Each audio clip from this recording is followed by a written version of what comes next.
Você sabia que um projeto luminotécnico pode estragar ou valorizar muito o seu projeto arquitetônico? Por isso, hoje eu trouxe aqui no canal da Kátia uma convidada especial. Olá, amiguinhos, e bem-vindos ao canal da Kátia, o canal onde a criatividade, a beleza e o novo luxo se encontram.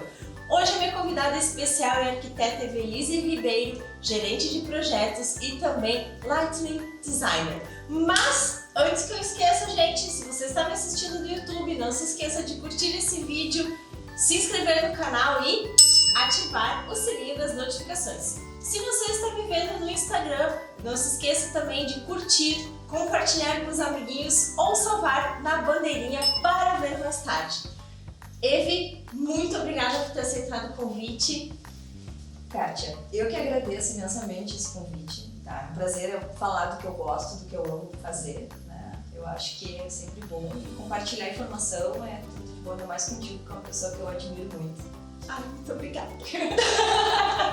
Ai, eu estou muito feliz que tu tá aqui. Isso realmente, assim, é muito bom a gente poder estar como colegas e passando esse conteúdo para os teus seguidores e para os meus também aqui do canal da Kátia. Fico muito feliz. Bom, Evi, a primeira pergunta é: como nasce um projeto luminotécnico?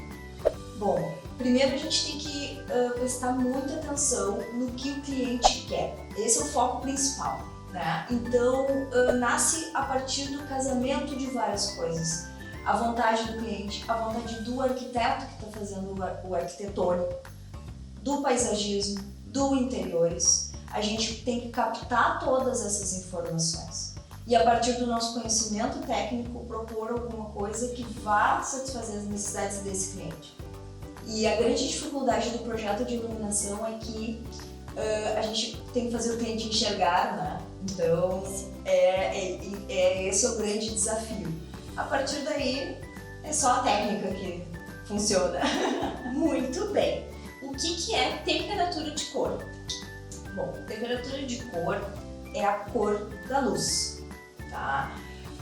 A gente utiliza ela, existe tecnicamente de 1.400 a 10.000 Ks, né? Que são os kelvins que a gente vê nas lâmpadas, né? Em todos os lugares.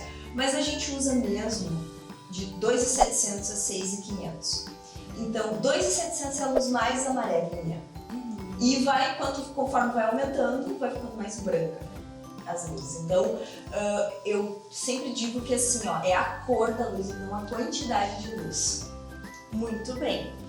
E o que seria então o fluxo luminoso? Fluxo luminoso são os lumens. Hoje em dia, como a gente praticamente todo mundo só usa LEDs, né? Que é a última tecnologia, assim. A gente mede a quantidade de luz. Se a gente tem uma lâmpada, é a quantidade de luz que aquela lâmpada emite em todas as direções, né? Aí sim a gente vê quanto mais lumens tiver, mais vai iluminar. Muito bem. E também, qual é a diferença da potência e da voltagem? Tá. A voltagem é a tensão, né?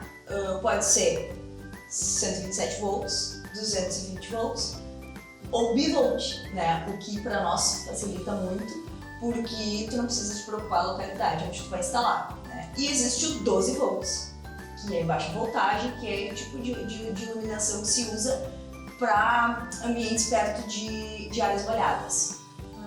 Tá? E a wattagem, que tu falou que na verdade é potência. É o consumo. É o quanto aquela fonte luminosa vai gastar de energia. Legal, muito bem. E o índice de reprodução de cor? Guria, isso é um fator muito importante, que a gente quase não dá muita bola, né? Mas é o quanto maior é o índice, quanto mais perto de 100, né? Mais aquela fonte luminosa vai retratar a cor verdadeira do objeto. Né? Isso é muito importante. Exatamente. Um exemplo, se tu vai fazer, por exemplo, vai iluminar uma galeria de arte. Sim. Né? Uma loja de tinta? Uma loja de verdade. Quanto mais verídico tem que ser aquilo. Sim. Então, às vezes, tu tem que prestar atenção nesse quesito da iluminação uma iluminação pública, não necessariamente, não é tão importante. Sim. Então, por isso que o projeto é tão importante, a gente saber exatamente o uso. Verdade. Eu sempre falo, inclusive, para os meus clientes, tu vai comprar uma tinta para pintar a tua parede, faz o teste antes, porque a gente não sabe como é que é a tua lâmpada. E pode ser que quando tu coloque lá, vai mudar totalmente a cor, né? Então, muda muito, né? Dependendo do tipo de iluminação. E eu vou te dar um outro exemplo, provador de loja. Sim. Né? A iluminação de um provador é extremamente importante. Por quê? Porque tu tem que ver a roupa que tu tá comprando exatamente do jeito que ela é. Sim, porque exatamente, depois vai sair no sol, né, na rua, É completamente outra cor. Exato. Muito bem. Evi, quais os ambientes que necessitam de mais iluminação? Agora que a gente está falando assim, que nem do provador, que mais que precisa de mais iluminação e outros que dá para brincar, dá para colocar menos? Assim, tudo está relacionado à atividade a ser exercida naquele ambiente. Por exemplo, uma sala cirúrgica, né? Sim. Então, são coisas, quanto maior a precisão da atividade, maior é a quantidade de fluxo luminoso que tu precisa ali. Tá? A gente ama, na realidade a gente fala de luz, né? A gente vai falar, provavelmente vou falar daqui a pouquinho, mas é a quantidade de luz que a gente precisa num plano de trabalho.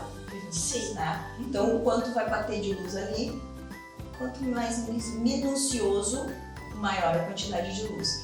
Se tu tens, por exemplo, já na tua casa, que tu quer uma coisa mais confortável, uma coisa mais intimista, não necessariamente tu precisa seguir as normas técnicas. Sim, exatamente. Até perguntando sobre, assim, falando de normas técnicas, né? Como normalmente é feito um cálculo por metro quadrado num ambiente, por exemplo, numa sala de estar? Sim, a gente utiliza como é que é a fórmula? Tem uma fórmula muito básica que é a dos lumens, né? Que a gente diz que tu calcula a partir da área do ambiente.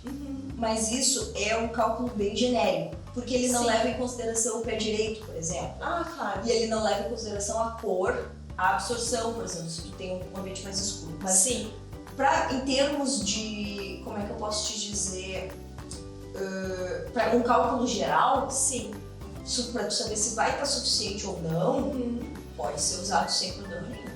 E aí tu consegue, a partir, eu preciso, por exemplo, eu tenho um banheiro, tá? E na norma me diz que eu preciso de 150 lux. Sim. Aí eu tenho um banheiro de 6 metros quadrados. Tu faz pela fórmula, tu descobre a quantidade de lumens.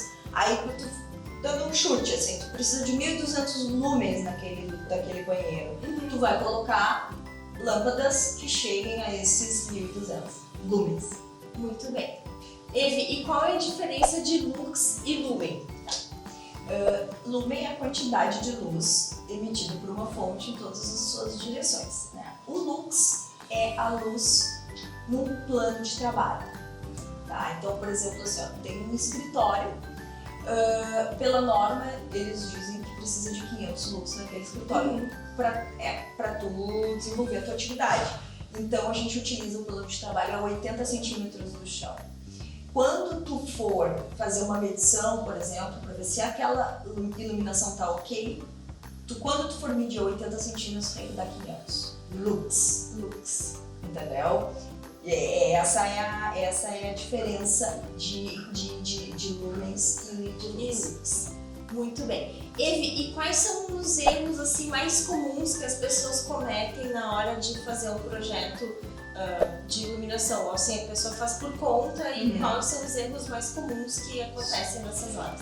Assim, eu acho que, primeiro, a cor da luz não significa quantidade de luz. Né? As pessoas pensam que a luz branca ilumina mais. Não, o que ilumina a quantidade para não deixar escuro é a quantidade de lumens. Sim. Tá? Então, isso é uma falsa impressão que a gente tem, né? Quando for fazer um detalhamento num móvel ou uma sanca, não deixar a fita de LED aparecer.